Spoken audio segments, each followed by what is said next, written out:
নমস্কাৰ আসাম টেট পৰীক্ষাৰ বাবে এটি অতি দৰকাৰী বিষয় ভাৰতীয় সংবিধানৰ বিষয়ে আমি আলোচনা কৰি আছো আমি ইতিমধ্যে আলোচনা কৰিলো ভাৰতীয় সংবিধানৰ প্ৰস্তাৱনা সংবিধানৰ বৈশিষ্ট্য সংবিধানৰ নিৰ্দেশাত্মক নীতি বিষয় আৰু আজি আমাৰ আলোচ্য বিষয় হৈছে নাগৰিকৰ মৌলিক অধিকাৰ আৰু কৰ্তব্য গতিকে প্ৰথমে চাই লওঁ মৌলিক অধিকাৰনো কি নাগৰিকসকলৰ প্ৰতিভা আৰু ব্যক্তিত্ব বিকাশ কৰিবলৈ সংবিধানে যিবিলাক অধিকাৰ প্ৰদান কৰিছে সেই অধিকাৰসমূহকে মৌলিক অধিকাৰ বোলে গতিকে মৌলিক অধিকাৰ হৈছে যে নাগৰিকসকলৰ প্ৰতিভা আৰু ব্যক্তিত্ব বিকাশ কৰিবলৈ সংবিধানে যিবিলাক অধিকাৰ প্ৰদান কৰিছে সেইবোৰে মৌলিক অধিকাৰ ভাৰতীয় সংবিধানখন বলবৎ কৰাৰ সময়ত সংবিধান সভাই নাগৰিকসকলক 7 প্ৰকাৰৰ মৌলিক অধিকাৰ প্ৰদান কৰিছিল ইয়াত মন কৰিব যে ভাৰতীয় সংবিধান বলবৎ কৰাৰ সময়ত নাগৰিকসকলৰ মৌলিক অধিকাৰ আছিল 7 প্ৰকাৰৰ এই অধিকাৰসমূহ হ'ল ক্ষমতাৰ অধিকাৰ স্বাধীনতাৰ অধিকাৰ শোষণৰ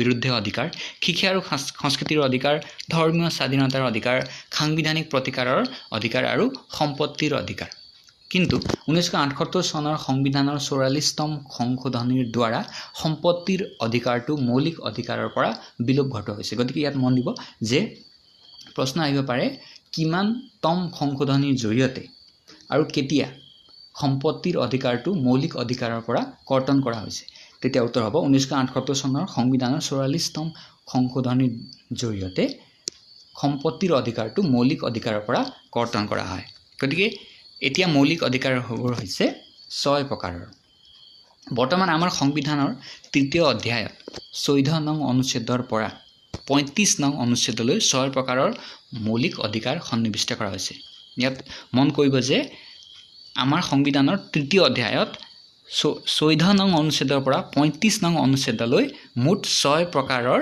মৌলিক অধিকাৰ বিষয়ে সন্নিৱিষ্ট কৰা হৈছে এই মৌলিক অধিকাৰবোৰ হৈছে সমতাৰ অধিকাৰ স্বাধীনতাৰ অধিকাৰ শোষণৰ বিৰুদ্ধে অধিকাৰ শিক্ষা আৰু সংস্কৃতিৰ অধিকাৰ ধৰ্মীয় স্বাধীনতাৰ অধিকাৰ সাংবিধানিক প্ৰতিকাৰৰ অধিকাৰ গতিকে এই 6 প্ৰকাৰৰ মৌলিক অধিকাৰৰ বিষয়ে আমি এতিয়া ভালকৈ জানিম প্ৰথমে চাই লওঁ সমতাৰ অধিকাৰৰ বিষয়ে ভাৰতবাসীৰ মাজত সকলো প্ৰকাৰৰ অৰ্থনৈতিক সামাজিক ৰাজনৈতিক অসমতা দূৰ কৰি নাগৰিকসকলক সমান মৰ্যাদা প্ৰদান কৰাৰ উদ্দেশ্যে সংবিধানৰ 14 নং অনুচ্ছেদৰ পৰা 19 নং অনুচ্ছেদলৈ সমতাৰ অধিকাৰ প্ৰদান কৰিছে অৰ্থাৎ অৰ্থনৈতিক সামাজিক ৰাজনৈতিক সকলো ধৰণৰ বৈষম্য দূৰ হ'ব লাগিব আৰু আইনৰ আগত সকলো সমান হ'ব লাগিব সেয়া হৈছে সমতাৰ অধিকাৰ আইন মতে সকলো জাতি বৰ্ণ ধৰ্ম ধনী দুখীয়া জন্মস্থান নিৰ্বিশেষে সমানভাৱে বিদ্যালয় বজাৰ সমাৰ ৰাজহুৱা উদ্যান বাট পদূলি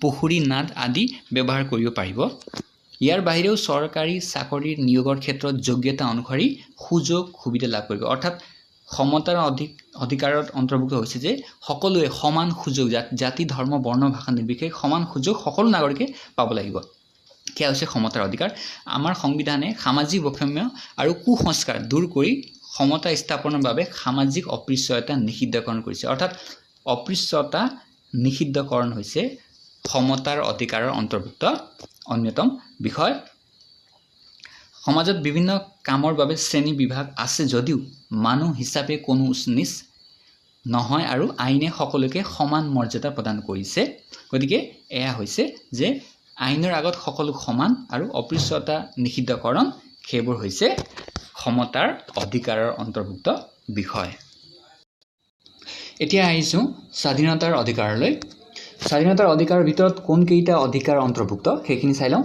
প্ৰথমটো হ'ব মত প্ৰকাশৰ স্বাধীনতা অৰ্থাৎ বাক স্বাধীনতা হৈছে স্বাধীনতাৰ অধিকাৰৰ অন্তৰ্ভুক্ত এটি গুৰুত্বপূৰ্ণ অধিকাৰ শান্তিপূৰ্ণভাৱে অস্ত্ৰ শস্ত্ৰ নলোৱাকৈ সমবেত হোৱাৰ অধিকাৰ সংস্থা সংগঠন আদি গঠনৰ অধিকাৰ ভাৰতৰ ভূখণ্ডত স্থায়ীভাৱে বসবাস কৰি যিকোনো বৃত্তি ব্যৱসায় বাণিজ্য কৰাৰ অধিকাৰ ভাৰতবৰ্ষৰ ভূখণ্ডৰ ভিতৰত স্বাধীনভাৱে ঘূৰি ফুৰাৰ অধিকাৰ আইনৰ সহায় লোৱাৰ অধিকাৰ শিক্ষাৰ অধিকাৰ আইন ৰাইট টু এডুকেশ্যন এক্ট 2009 জাতি ধৰ্ম বৰ্ণ ভাষা নিৰ্বিশেষে 6 পৰা 14 বছৰৰ প্ৰতিজন শিশুৰ বাবে 8 বছৰীয়া বিনামূলীয়া আৰু বাধ্যতামূলক শিক্ষাৰ ব্যৱস্থা কৰা এইখিনি হৈছে স্বাধীনতাৰ অধিকাৰৰ ভিতৰত অন্তৰ্ভুক্ত অধিকাৰবোৰ আগবাঢ়িছোঁ তৃতীয়টো অধিকাৰ হৈছে শোষণৰ বিৰুদ্ধে অধিকাৰ শোষণৰ বিৰুদ্ধে অধিকাৰৰ ভিতৰত কোনকেইটা বিষয় পৰিব প্ৰথমটো হৈছে 14 বছৰ বয়সৰ তলৰ শিশুসকলক হোটেল দোকান আৰু বিপদজনক কামত নিয়োগ কৰিব নোৱাৰি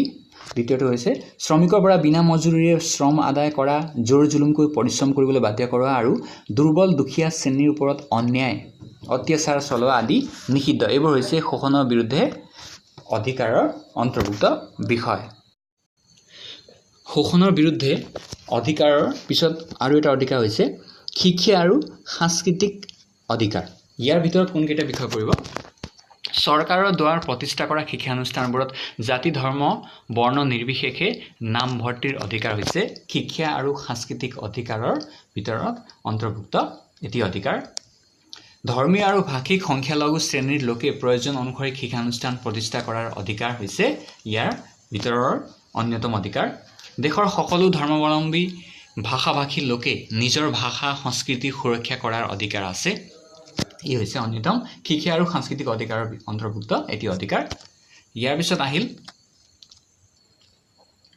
ধৰ্মীয় স্বাধীনতাৰ অধিকাৰ বা ধৰ্মীয় অধিকাৰ ভাৰতবৰ্ষ এখন ধৰ্ম নিৰপেক্ষ ৰাষ্ট্ৰ ইয়াত কোনো ধৰ্মকে ৰাষ্ট্ৰীয় ধৰ্মৰূপে স্বীকৃতি দিয়া হোৱা নাই ভাৰতবৰ্ষৰ সকলো ধৰ্মাৱলম্বী লোকে তেওঁলোকৰ নিজৰ ইচ্ছা অনুসৰি ধৰ্ম গ্ৰহণ কৰাৰ অধিকাৰ নিজৰ ইচ্ছা অনুসৰি ধৰ্মৰ চৰ্চা কৰাৰ অধিকাৰ ধৰ্মৰ প্ৰচাৰ কৰাৰ অধিকাৰ আৰু ধৰ্মীয় অনুষ্ঠান প্ৰতিষ্ঠা কৰিব পাৰে সেইবোৰ অধিকাৰ ভাৰতীয় সংবিধানে ধৰ্মীয় স্বাধীনতাৰ অধিকাৰ হিচাপে স্বীকৃতি দিছে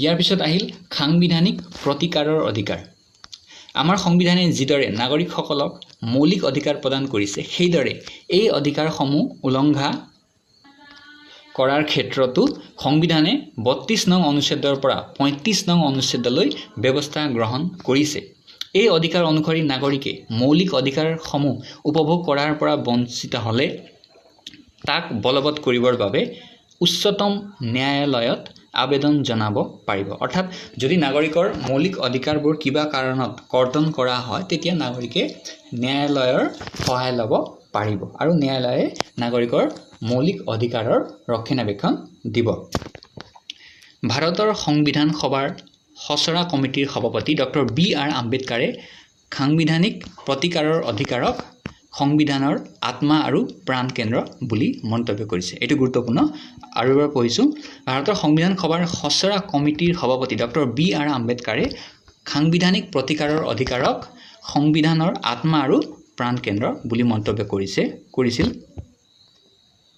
ইয়াৰ পাছত যদি আমি থুলমূলকে যদি চাওঁ তেন্তে ক্ষমতাৰ অধিকাৰ ভিতৰত কোনকেইটা অধিকাৰ পৰিব আইনৰ চকুত সমান চৰকাৰী চাকৰি লাভৰ ক্ষেত্ৰত ক্ষমতা অপৃশ্যতা দূৰীকৰণ ৰাজহুৱা স্থানসমূহৰ সমৰ ব্যৱহাৰ এইবোৰ হৈছে ক্ষমতাৰ অধিকাৰৰ অন্তৰ্ভুক্ত অধিকাৰ স্বাধীনতাৰ অধিকাৰ ভিতৰত কোনকেইটা অধিকাৰ পৰিব মনৰ ভাৱ প্ৰকাশ কৰা মতামত প্ৰকাশ কৰা সংঘ স্থাপনৰ অধিকাৰ ভাৰত ভূখণ্ডত বসবাস কৰা অধিকাৰ জীৱিকাৰ অধিকাৰ আইনৰ সহায় লোৱাৰ অধিকাৰ সমানভাৱে শিক্ষা লাভ কৰাৰ অধিকাৰ এইবোৰ হৈছে স্বাধীনতাৰ অধিকাৰৰ অন্তৰ্ভুক্ত অধিকাৰবোৰ শোষণৰ বিৰুদ্ধে অধিকাৰৰ ভিতৰত কোনকেইটা পৰিব শিশু শ্ৰমিক নিষিদ্ধকৰণ উপযুক্ত কামৰ বাবে উপযুক্ত মজুৰি অৰ্থনৈতিক নিৰাপত্তা মহিলা নিৰাপত্তা এইবোৰ হৈছে শোষণৰ বিৰুদ্ধে অধিকাৰৰ অন্তৰ্ভুক্ত অধিকাৰবোৰ শিক্ষা আৰু সাংস্কৃতিক অধিকাৰৰ ভিতৰত কোনকেইটা অধিকাৰ পৰিব প্ৰয়োজন অনুসৰি শিক্ষানুষ্ঠান স্থাপন নিজা ভাষা সংস্কৃতিৰ চৰ্চা প্ৰচাৰ আৰু ৰক্ষা এইবোৰ হৈছে শিক্ষা আৰু সাংস্কৃতিক অধিকাৰৰ অন্তৰ্ভুক্ত ধৰ্মীয় স্বাধীনতাৰ অধিকাৰ ভিতৰত কোনকেইটা পৰিব নিজা ধৰ্ম গ্ৰহণ পালন আৰু প্ৰচাৰ কৰা এটো হৈছে ধৰ্মীয় স্বাধীনতাৰ অন্তৰ্ভুক্ত অধিকাৰ সাংবিধানিক প্ৰতিকাৰৰ অধিকাৰ ভিতৰত কোনকেইটা পৰিব মৌলিক অধিকাৰসমূহ উপভোগ কৰাৰ পৰা বঞ্চিত হলে ন্যায়ালয়ৰ সহায় লোৱা এটো হৈছে সাংবিধানিক প্ৰতিকাৰৰ অধিকাৰৰ অন্তৰ্ভুক্ত অধিকাৰ গতিকে এইখিনি হৈছে মৌলিক অধিকাৰৰ বিষয় এতিয়া আমি চাম মৌলিক অধিকাৰৰ কি বৈশিষ্ট্য আছে সেইবোৰ চাওঁ মৌলিক অধিকাৰৰ বৈশিষ্ট্য মৌলিক অধিকাৰসমূহ সংবিধানৰ এক অবিচ্ছেদ্য অংগ মৌলিক অধিকাৰসমূহ বৈষম্যমূলক নহয় অৰ্থাৎ মৌলিক অধিকাৰবোৰ সকলো জাতি ধৰ্ম ভাষা বৰ্ণ লিংগ উচ্চ নিচ সকলো নাগৰিকৰ বাবে সমান সাংবিধানিক প্ৰতিকাৰৰ জৰিয়তে মৌলিক অধিকাৰ ৰক্ষা কৰিব পাৰি ন্যায়ালয়ক মৌলিক অধিকাৰৰ ৰক্ষক বুলি কোৱা হয়। ইয়াত মন দিব যে ন্যায়ালয়ক মৌলিক অধিকাৰৰ ৰক্ষক বুলি কোৱা হয় আৰু সাংবিধানিক প্ৰতিকাৰৰ অধিকাৰৰ জৰিয়তে মৌলিক অধিকাৰবোৰ ৰক্ষণাবেক্ষণ কৰিব পাৰি। মৌলিক অধিকাৰে নাগৰিকৰ ব্যক্তিত্ব বিকাশত সহায় কৰে। ই চৰকাৰক স্বেচ্ছাচাৰী শাসন চলোৱাত বাধা প্ৰদান কৰে। সংবিধানৰ ৩৬৮ নং অনুচ্ছেদ অনুসৰি মৌলিক অধিকাৰসমূহ সংশোধন কৰিব পাৰি, অৰ্থাৎ মৌলিক অধিকাৰসমূহ সংশোধন কৰিব পাৰি। মৌলিক অধিকাৰসমূহ চূড়ান্ত নহয়, ইয়াৰ কিছুমান সীমাবদ্ধতা আছে। দেশৰ জৰুৰীকালীন অৱস্থাত নাগৰিকৰ মৌলিক অধিকাৰসমূহ কৰ্তন কৰা হয়। এইটো গুৰুত্বপূৰ্ণ যে মৌলিক অধিকাৰসমূহ চূড়ান্ত নহয়, ইয়াৰ কিছুমান সীমাবদ্ধতা আছে। জৰুৰীকালীন অৱস্থাত এইবোৰ কৰ্তন কৰা হয় আৰু লগতে যদি কোনোবা ব্যক্তি অপৰাধী বুলি প্ৰমাণিত হয় তেতিয়া তেনে ব্যক্তিৰো কিছুমান মৌলিক অধিকাৰসমূহ কৰ্তন কৰা হয়। গতিকে এইখিনি হৈছে মৌলিক অধিকাৰ বিষয়। এতিয়া চাম মৌলিক কৰ্তব্যৰ বিষয়ে। যিহেতু সংবিধানে বা ৰাষ্ট্ৰই নাগৰিকৰ বাবে কিছুমান অধিকাৰৰ ব্যৱস্থা কৰিছে, তাৰ বিনিময়ত নাগৰিকসকলেও ৰাষ্ট্ৰৰ প্ৰতি কিছুমান কৰিব লগা আছে। ৰাষ্ট্ৰৰ প্ৰতি কৰিব লগাখিনিয়ে হৈছে মৌলিক কৰ্তব্য। 1976 চনৰ সংবিধানৰ সংশোধনৰ জৰিয়তে 1976 চনৰ 42তম মনত ৰাখিব 42তম সংবিধান সংশোধনৰ জৰিয়তে নাগৰিকে পালন কৰিব লগা 10বিধ মৌলিক কৰ্তব্যৰ কথা উল্লেখ কৰিছে। অৰ্থাৎ ভাৰতীয় সংবিধান বলবৎ কৰাৰ সময়ত মৌলিক অধিকাৰৰ কোনো কথা নাছিল।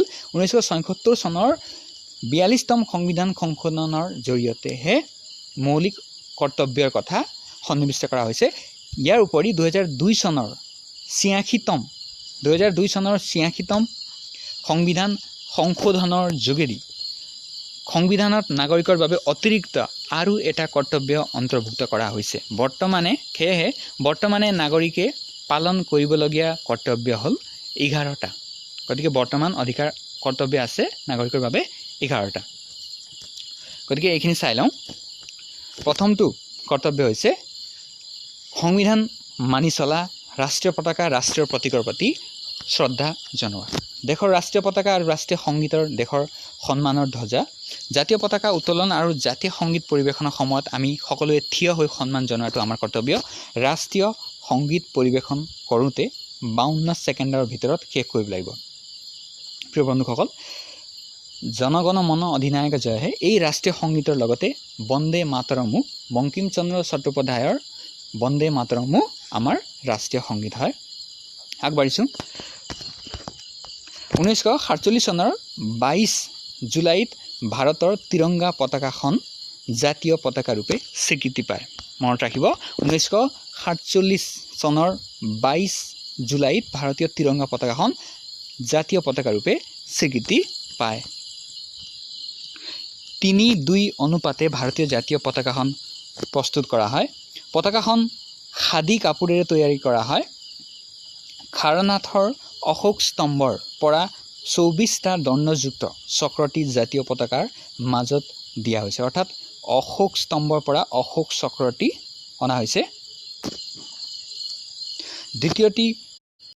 দ্বিতীয়টি কৰ্তব্য হৈছে স্বাধীনতা আন্দোলনত ভাৰতবাসীক অনুপ্ৰাণিত কৰা মহান আদৰ্শসমূহক সন্মান জনোৱা আৰু অনুসৰণ কৰা। ভাৰতৰ ঐক্য আৰু সংহতি ৰক্ষা কৰা হৈছে অন্যতম কৰ্তব্য। মাতৃভূমিক ৰক্ষা কৰা আৰু প্ৰয়োজন হ'লে দেশৰ প্ৰতি সেৱা আগবঢ়োৱা হৈছে অন্য এটি কৰ্তব্য। জনসাধাৰণৰ মাজত ভাতৃত্ববোধ গঢ়ি তোলা, নাৰীৰ মৰ্যাদা হানিকাৰক আচৰণৰ পৰা বিৰত থকা, আমাৰ সংস্কৃতিৰ মূল্যৱান ঐতিহ্যক সন্মান দিয়া আৰু ৰক্ষা কৰা। উদাহৰণস্বৰূপে পুৰণি কীৰ্তিস্তম্ভবোৰ যেনে তাজমহল, ৰংঘৰ, কাৰেংঘৰ, তলাতল ঘৰ, সেইবোৰ কীৰ্তিস্তম্ভবোৰৰ গৌৰৱময় ইতিহাস জনা আৰু তাৰ সংৰক্ষণ কৰা আমাৰ কৰ্তব্য। তাৰপিছত আছে প্ৰাকৃতিক পৰিৱেশ ৰক্ষা কৰা আৰু তাৰ উন্নয়ন কৰা, সকলো জীৱিত প্ৰাণীৰ প্ৰতি দয়াভাৱ ৰখা, প্ৰাকৃতিক পৰিৱেশ অক্ষুণ্ণ ৰাখি গোলকীয় উষ্ণতা বৃদ্ধি ৰোধ কৰা, পাৰিপাৰ্শ্বিক ভাৰসাম্যতা ৰক্ষা কৰা আৰু প্ৰাকৃতিক সম্পদসমূহ যেনে বন, হ্ৰদ, নদী আদি ৰক্ষণাবেক্ষণ দিয়া আৰু তাৰ উন্নয়নৰ ব্যৱস্থা কৰা, জীৱিত প্ৰাণীৰ প্ৰতিপালন আৰু সুৰক্ষা দিয়াটো আমাৰ কৰ্তব্য। এইটো হৈছে প্ৰাকৃতিক পৰিৱেশ ৰক্ষা কৰা আৰু তাৰ উন্নয়ন কৰা, সকলো জীৱিত প্ৰাণীৰ প্ৰতি দয়াভাৱ ৰখা, এইটো কৰ্তব্য। তাৰ পাছত আছে জনসাধাৰণৰ মাজত বৈজ্ঞানিক দৃষ্টিভংগী আৰু মানৱতাবোধ বিকাশ কৰা, অন্যতম কৰ্তব্য।